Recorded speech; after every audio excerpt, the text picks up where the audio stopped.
Leslie Preer was a 49-year-old woman happily living in Chevy Chase, Washington, D.C. On May 2nd, 2001, Leslie said goodbye to her husband, who left for work early that morning. Leslie, meanwhile, got ready for her job at a popular advertising firm in town called Specialties Incorporated. Leslie was known to be punctual and never missed her shifts. However, she failed to show up for work that day. This was completely out of character for her. If she needed time off, she always notified her boss. If she was ill, she would always call. Her boss decided to contact Leslie's husband, Carl, who said he had no idea where Leslie was. Concerned, Carl and Leslie's boss then decided to check on Leslie at her home. Upon arriving at the house, they knocked at the door with no response. Calling out Leslie's name, they were met with silence. Upon entering, they were met with a horrifying sight. There was blood spattered and smeared on the walls in the foyer. In the corner by the door, dried blood marred the floor next to a puddle of water. An overturned table lay nearby, and a rug, also stained with dried blood, had been moved from the foyer into the living room. Calling out his wife's name, Carl was met with an eerie silence. The two men immediately called the police. Police quickly arrived on scene, only to make a gruesome discovery upstairs.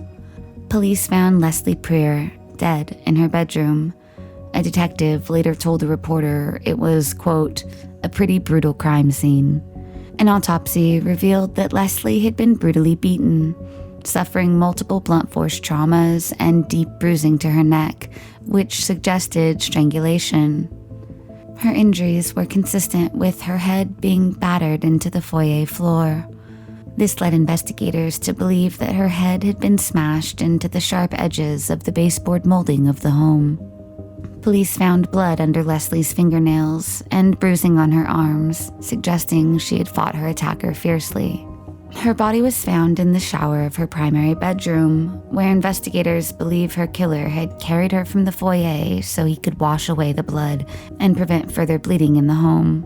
The killer tried to clean up the crime scene. A luminescence test revealed additional evidence of blood in the foyer and in a trash can, as well as in sinks in the kitchen and in the downstairs bathroom, and on door frames and the back of the bedroom door. The horrific crime left the close-knit community in a state of shock and disbelief. In the days after the murder, police took as much evidence as they could, which included processing the scene for fingerprints, swabbing suspected blood samples, taking photographs, and vacuuming the foyer area for hairs and other artifacts. But due to the limited DNA technology at the time, no suspects were ever identified. Neighbors said they had not seen anything unusual on the day Leslie was killed, and her husband Carl was ruled out using samples of his own blood. With no leads nor suspects, the case eventually went cold. In 2022, police submitted the DNA collected from the bloody crime scene to Othram. Utilizing funds collected from both private and public donations, both of which are key in solving cold crimes, Othram was able to develop a DNA profile for the killer. The DNA profile soon yielded a common surname for the suspect, Gilgore. On June 4th, 2024, police uncovered an old tip submitted back in 2002 about someone named Eugene Gilgore. The tipster, a previous neighbor of Gilgore's, said that he, quote, thought that he may be somehow related to the Leslie Preer murder. He was 21 when the killing occurred. At that time, he was neither interviewed nor swabbed for DNA. With this new information in hand, detectives waited at Dulles International Airport as Eugene Gilgore opened a water bottle, drank from it, and threw it away. Only after Gilgore had moved on did detectives grab the bottle. His DNA was extracted from the water bottle and tested with DNA found at the crime scene. It was a clear match. Eugene Gilgore was charged with first-degree murder and was arrested in Washington, D.C. on June 18, 2024. Gilgore had an extensive criminal history, including weapons possession and driving under the influence, as well as theft. It was found that Gilgore had actually dated Leslie's daughter, Lauren, for 5 years. They had begun dating when they were in high school. Kilgore grew up in the same neighborhood as the Preers, and their families were acquainted. Leslie's daughter, Lauren, said that in the 5 years they dated, she watched Kilgore struggle with his parents' divorce and knew that certain relatives of his had volatile tempers. But she said she never experienced violence with him personally, nor did she suspect that he was capable of it.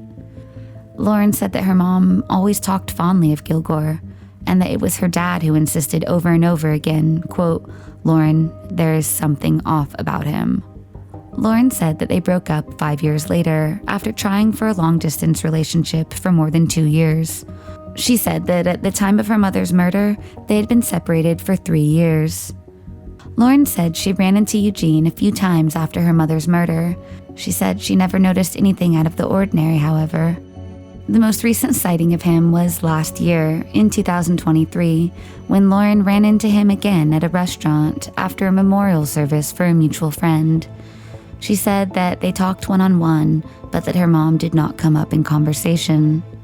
Lauren's father, Carl Preer, died of septic shock in 2017, and was therefore never able to see his wife's killer brought to justice.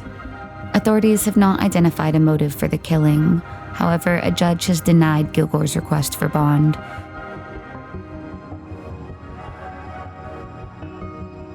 In May of 1996, 24-year-old Julianne Williams, also known as Julie, and her romantic partner, Laura Winans, age 26, went on a camping trip along the Appalachian Trail at Shenandoah National Park in Virginia. The two women had met nearly 2 years prior at Woodswoman, a now-defunct nonprofit organization in Minnesota focusing on education and adventure travel for women. The two had connected over their mutual love of the outdoors, and the relationship soon flourished. Laura had also brought along her pet golden retriever named Taj on the ladies' camping trip. The pair left home on May 19, 1996. However, they never arrived back home. Nearly 2 weeks later, on May 31, 1996, Thomas Williams, Julie's father, reported his daughter missing after neither of the women's families had heard from them. Park rangers immediately launched a search of the area for the missing couple, and soon they located Julie and Laura's car just north of Skyland Lodge. During the search, Laura's golden retriever, Taj, was found wandering around, seemingly unharmed. The next day, rangers came upon a campsite and discovered Julie and Laura's bodies. Laura was found in her tent, gagged with her hands bound with duct tape. Her legs were tied with a pair of thermal underwear. Although partially undressed, there were no outward signs of sexual assault. Subsequent forensic analysis showed that the duct-taped gag had previously been used to bind Julie's hands. Julie was found 75 feet from their tent in her sleeping bag. She was naked, gagged, and had her hands bound with duct tape. Investigators noted that, unlike Laura, her legs were not tied. While there was no outward evidence of sexual assault, it was suggested that the two may have been tortured, though no specific details were released. Both women died from having their throats slashed with a sharp knife. Determining the time of death was challenging, but the coroner estimated that the deaths occurred between May 26th to May 28th, although some indications suggest that the deaths may have happened the night of May 24th. Photos left behind in the couple's camera offer a glimpse into the final days of Julie and Laura's lives. The women arrived in Shenandoah National Park on May 19th in 1996, setting off into the woods of the White Oak Canyon Trail, only to return a few days later due to rain. They then hitched a ride with the park ranger and renewed their camping permit before venturing out again. They climbed Hawksbill, the highest mountain in Shenandoah, and made their camp that night in a picturesque spot next to a stream near the Appalachian Trail. Surrounded by the peacefulness of nature, it would be shortly after they set up camp that Julie and Laura's lives would come to a vicious and violent end. Given the women's sexual orientation and the brutal and calculated nature of the murders, authorities wondered if they were victims of a hate crime. An incarcerated man named David Durrell Rice became a suspect in the case. He was known for expressing his hatred toward women and the LGBT community specifically. He was later arrested after an attempted abduction of a female bicyclist in Shenandoah National Park. He would eventually serve a 10-year sentence for the abduction attempt.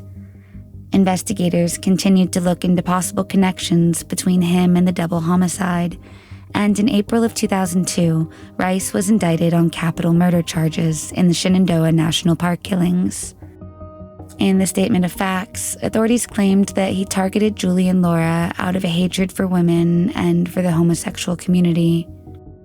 However, 2 years later, the charges against Rice were dropped once it was determined that DNA and hair samples from the crime scene did not match to Rice.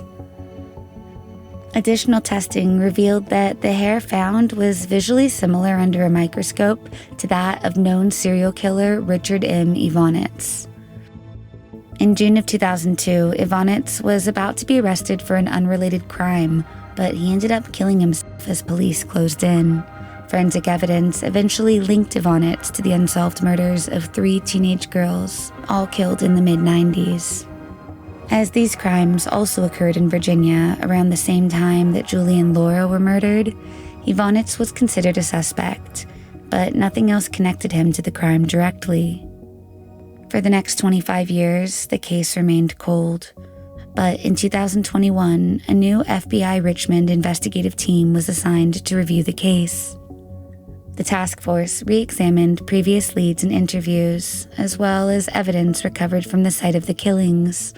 The team sent the evidence collected from the crime scene and had it retested by an accredited private lab.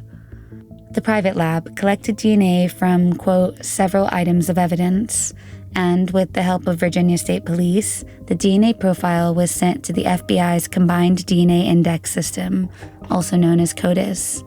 Finally, in June of 2024, the DNA was positively matched to Walter Leo Jackson Sr., a convicted serial rapist from Cleveland. Jackson, who had painted homes for a living, died in an Ohio prison in March of 2018. He had an extensive criminal history, including convictions for kidnapping and assault. At the time of the killings, Jackson, who officials said was an avid hiker, was believed to have been driving a 1984 chestnut-browned AMC Eagle 30 and later drove a Ford van.